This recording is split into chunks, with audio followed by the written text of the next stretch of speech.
Well, back to the beginning of Forest Park Forever, it started around a kitchen table of people who lived in the Central West End, who loved the park, and who had seen just this slow deterioration over the years, and who really felt they needed to do something, come together, and help save the park. So it was very simple, very grassroots.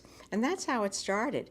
And in the beginning, there was no office, no staff, all volunteers, but it was trying to help preserve and bring back the park that they loved. Well, it started in 1986, and the city of St. Louis had lost population, had lost a funding base. In the 1950s, there were about 250 full-time gardeners, caretakers, who took care of Forest Park. And you had a city of 750,000 people and a very strong, robust funding base. And then over the years, things had gradually fallen apart. The city was down to about 300,000 people.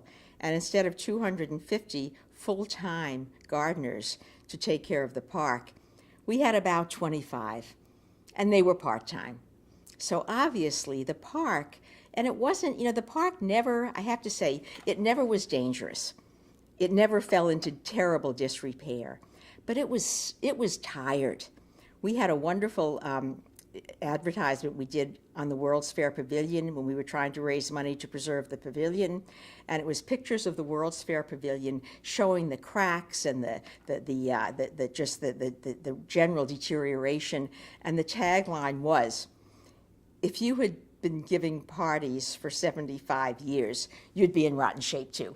So that was sort of the way it was. It was a park that had been serving the city of St. Louis as a living room, a playroom, a front yard, a backyard, since 1876.